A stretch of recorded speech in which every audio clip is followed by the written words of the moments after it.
Hey, welcome into the program. It is Breaking the Huddle, and I'm Joel Klatt. Remember, this show is brought to you by Dr. Pepper, the one fans deserve. This is going to be a great show. I've got some film to show you why Texas was able to beat Alabama and why I think they've got actual staying power and are a legitimate college football playoff contender. I'm going to talk about Penn State, their new quarterback, Drew Allar, which we'll see on Big Noon Saturday, this Saturday in Illinois, and then we'll get into some USC conversation as well. But let's start with the top 10 as I see it. My new top 10 this week in college football. Here it is. UGA unchanged at the top. Michigan number 2. Big mover is Texas at number 3. Florida State stays way up there after their big win over LSU earlier in the year. Ohio State at 5. Penn State 6. USC 7. Washington 8. Bama falls out of the top 5. They're at number 9 in my poll, and then Utah rounds it out at number 10. Now, let's talk about Texas, because Texas is a team that I actually finally believe in. Before the year, I was thinking to myself, you know what? We should not talk about Texas until they actually do something. Well, guess what? They did something. They did something that hasn't been done in the Nick Saban era, and that's beat Alabama in Bryant-Denny by 10 points. Now, how did they do it? Well, they did it, namely, with great quarterback play, a defense that got after it, but also an offensive line that got after it. I don't think many people will be able to do this to Alabama like Texas did, but I want to take you to the closing sequence of the game. Okay, so here we are. There is 7 minutes and 14 seconds left. Texas is up by 10. 34-24. Alabama has all 3 of their timeouts left. This is the mark of a great team, is when everyone knows you want to run the ball, you know that you want to run the ball, and you still are able to run the ball. Right here, defensive front doesn't look that much, like a nondescript run, right? Okay, let's go to second down now. We go to second down. And look at this. Alabama knows it. They want to save their timeouts. They need to get the ball back by about 5 minutes left. They've got 9 guys up in the run box. And what does Texas do?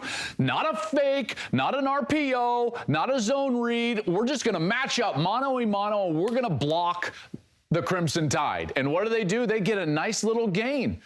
Nice little gain, 4, 5, 6 yards. It creates a 3rd and short. And again, this is not creativity from the play caller. This is just straight run blocking. Not many people can do this against Alabama. Steve Sarkisian is not dipping in his bag of tricks. Now we're on 3rd down. Are they going to run it again? You betcha. Is it going to be a trick? Nope. 3rd and short. Here's what we're going to do. We're going to block down on the outside and pull around and try to get this first down. Remember, Bama's trying to save their timeouts. This is really kind of the game for them. After this, it would become desperation. What does Texas do? Not a read, not an RPO, not a reverse, a straight toss on the outside. They get the first down. That shows me something now.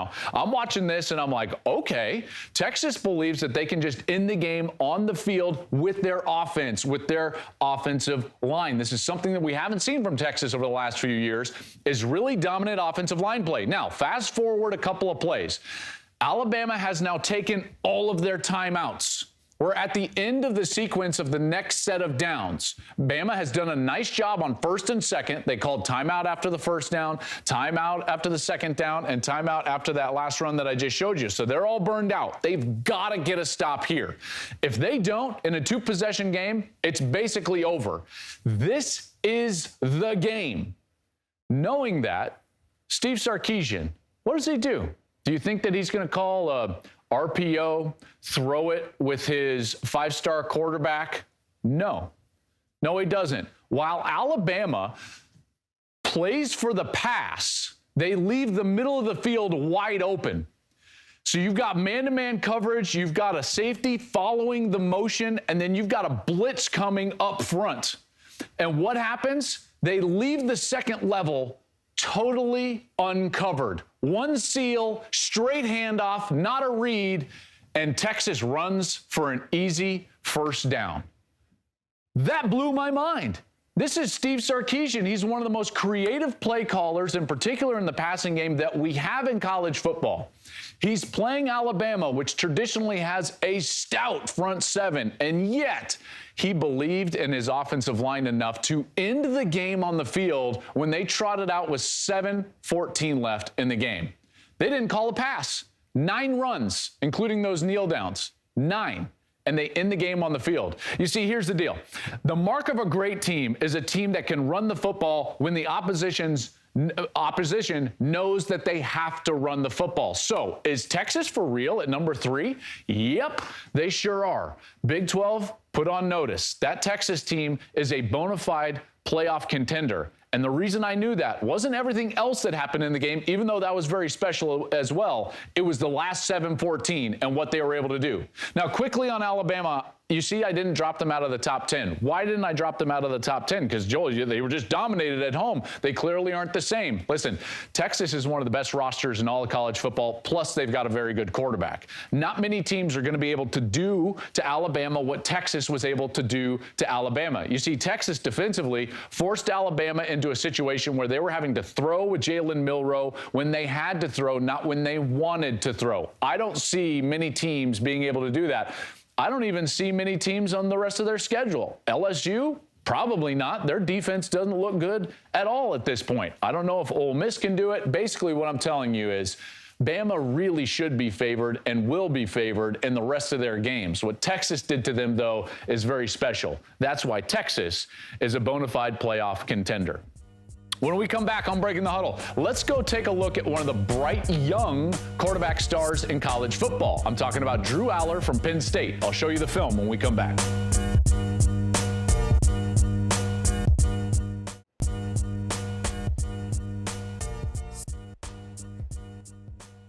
Hey. Welcome back to the show. Breaking the Huddle. I'm Joel Klatt. I told you I wanted to talk about a young quarterback that I'm very excited about, and that's the guy I actually get to cover this week. Big Noon Saturday, Gus, Ginny, and I will be in Champaign, Illinois, as Illinois takes on Penn State. Now, I've been high on Penn State. If you've been watching any of the content that I give you during the course of the preseason or now during the season, you'll know that I'm a believer in Penn State. I think Penn State can play on the same level as Michigan and Ohio State. I don't think that was quite the case over the last couple of years. They've wanted to, and yeah, that was the only 2 games that they lost, but they weren't really on the level, right? They are now. One of the reasons why I believe they are is their young quarterback, Drew Allar. So Drew Allar is a former 5-star player, and this dude can absolutely spin it. I saw him live, his very first game in college, just warming up. Last year against Purdue, Penn State's first game, I'm watching during warmups, and James Franklin and I are standing there, and I'm just like, I hit him, and I was like, hey. I was like, who's that? And he's like, oh yeah, wait till he starts playing. And now he is. So let's talk about what makes someone gifted and special, but also let's talk about how a young quarterback can develop into a great quarterback, because those two are different. You can have great talent and never become a great quarterback. So let's look at Drew Allar now over the course of his first couple of games, and namely his first start against West Virginia. Power 5 start, big primetime affair. Let's look at what he did really well and then where he has room to grow. Let's start with just the overall gifted ability of this young quarterback. This throw, I just jumped off the tape. First of all, he manipulates the pocket great, and now look at his body. He's totally off platform. He's running straight at the throw, and he's trying to throw all the way down the field. This is not a short throw. And look at the trajectory he throws it on. Oh my goodness. Do you realize how impressive that throw was? To throw it that flat and with that velocity, with no base. He wasn't like this, throwing with all of his base. He's throwing like this. The arm talent jumps off the tape when you throw with that trajectory. Normally, you're throwing the ball 40 yards down the field on that trajectory. It means that you absolutely ripped it with a great base under you. This guy throws it off platform like that. So I was super excited right away. I think that was like his second completion of the night. Now, let's go on in this game. Okay, now, Allar, he's going to show off again, and then this is, again, one I threw the iPad down. It was like the iPad was too hot in my hands. I was like, I can't see this. He's running straight to his right, straight, dead right. Calm face. Look at him. He's like the baby face killer. And he's again off platform. Watch this trajectory. What? Across his body on that trajectory, that far down the field, in stride.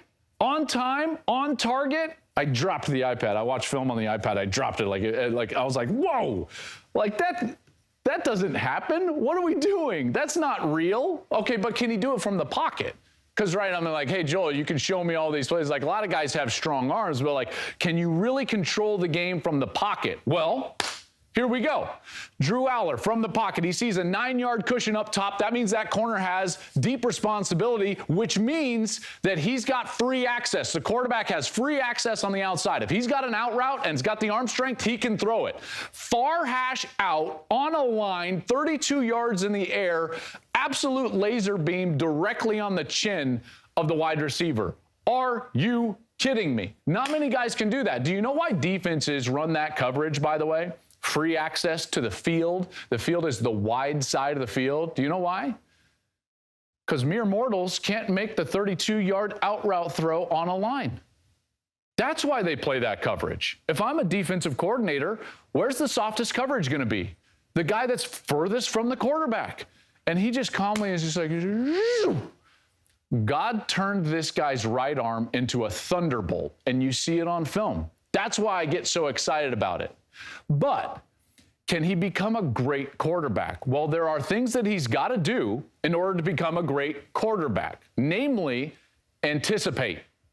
Once he gets anticipation, then he's going to be a player that really goes to the next level. It's not his fault. When you've got an arm like his arm in high school, guess what? You can wait until everybody is open, then throw the ball. So you become a see it, throw it quarterback rather than an anticipatory thrower quarterback. Let's take a look at some of those plays. And again, this is not a huge knock, but when he learns how to do this, he's going to be a great player. Here's a 1st and 10, and he does a really good job of recognizing the coverage post-snap. So as Penn State snaps the ball, he's going to have his eyes left, and he sees 3 over 2. He's got kind of a bracket zone over those 2 wide receivers. All right, so he correctly immediately spins over to the right side. And right here, watch this. I've got a completion. Look at the space. I've got a win with my best wide receiver. That ball should be out now. Anticipate it. And he waits. He waits till he sees his wide receiver open before he pulls the trigger. Why? Because he trusts his big arm. The defensive back really should have intercepted that. It's an incompletion. They had to settle for a field goal. Anticipating windows. It's a big deal for a quarterback, and once he learns it, trust me, he gets over to that right side and lets it rip, that'll be a touchdown. As long as he grows and develops. This is another one. This is a 3rd down. They go empty backfield, 3 receivers up to the top of the screen, 2 to the bottom. Now, Allar's got to read what he likes best. They've got a screen to the top. He's got slants to the bottom, so he reads the space. Where's my win? It's the inside receiver, and he's got a big win. He knows that they can't block everybody, so he's going to be under duress, but he's got the win. If this ball hits the face mask of the wide receiver, he's gone. He's gone, but he throws it behind him. Why? Because he just wasn't quite ready. There wasn't a little anticipation. Those are things that he can do better moving forward. You see, Drew Allar is going to be a great player, but he's only going to be a great quarterback if he learns those little anticipatory things from the pocket, which I think he will. That's why I get excited. I see the talent at the top end, and I see the room for growth. And then if he combines those, this is a guy that next year when he comes out might be a 1st pick in the draft type of talent. It's all over the film. All right, when we come back, we're going to talk about USC. Are we actually underselling USC this year? Maybe so, when we come back.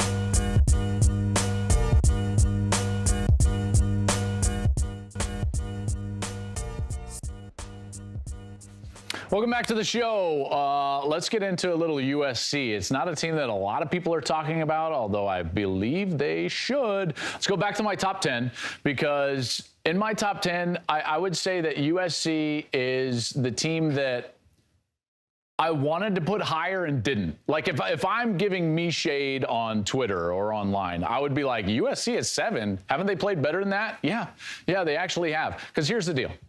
We've always asked the question, or the question begs to be asked, what could Lincoln Riley do with a defense that was actually good? Or even just serviceable, but certainly good? Well, we might find that out this year, because I'm here to tell you this USC team is way better than they were last year, specifically on the defensive side. Now, there's still some things I don't like about their scheme and the way that they move. But when you look at their defensive front, they are way more physical and disruptive.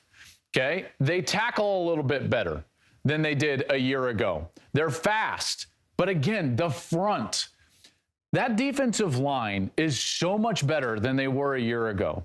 They cause disruption. They get to the quarterback. They're explosive. All right, all of that is going to pay huge dividends, and more than anything, it's going to add possessions for their offense. See, they don't have to be a defense this year that just relies on turnovers and nothing else. They can be a defense that goes out there and actually gets stops. They're going to get stops because of the pressure that their front four can produce on the quarterback. That's why I'm excited about USC. You see, all the other things still exist for USC. We know what Caleb Williams is going to do on offense. We know what they can do at skill position. Zachariah Branch is one of the best young players that we've seen in college football as a freshman, a couple of return touchdowns. What we always wondered, and what I wondered in the preseason, was what was the defense actually going to be like? Well, we're starting to find out the answer.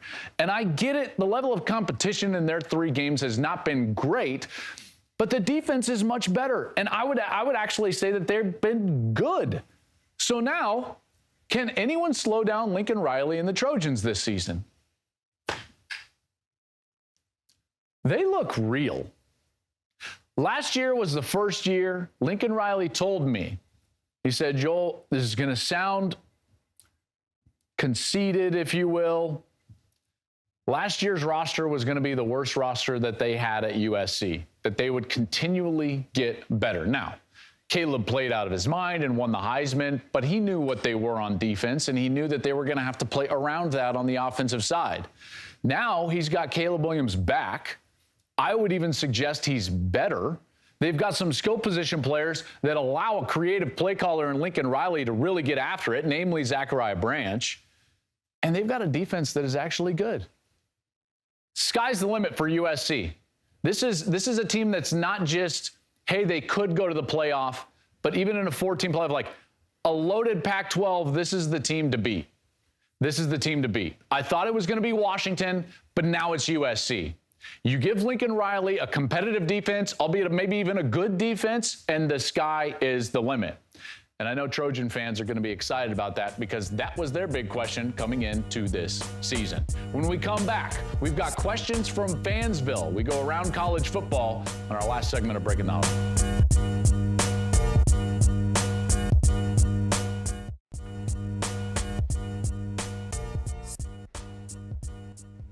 All right, welcome back to the program. Let's get out to questions from Fansville, and I want to answer what you guys have for me. So let's head out to the X space, if you want to call it that. Of course, I'm 41. I still kind of call it Twitter. But let's get out to these questions from Fansville here. And we start with elite college football talk. I'll be the judge of that. Do you believe Alabama's dynasty died the moment? Which moment, I guess? Alabama lost to 2019 LSU or 2021 Georgia? Okay, number one, not elite college football talk because the dynasty is not necessarily over. They still have the number one talented roster in all of college football. They're a quarterback away from probably beating Texas, who did have a quarterback. That's one offseason and the transfer portal away from being right back at the top of college football. So any notion or talk about Alabama being done is fool's gold. Don't touch it. Don't touch it. I've made that mistake before in my life. Do not touch it. Nick Saban is still elite. He might not have the best coaching staff that he's ever had in his tenure, but trust me when I tell you, they are a quarterback away from being an elite team again in college football. All right, let's go back and see what we got. What have Georgia or Michigan done to warrant the top 2 rankings this season? Well, doesn't it have to be kind of a combination of what we think they are and what they've earned?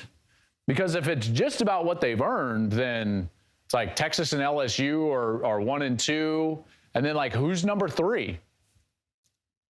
Nobody. I don't know. Colorado, right? Like Utah.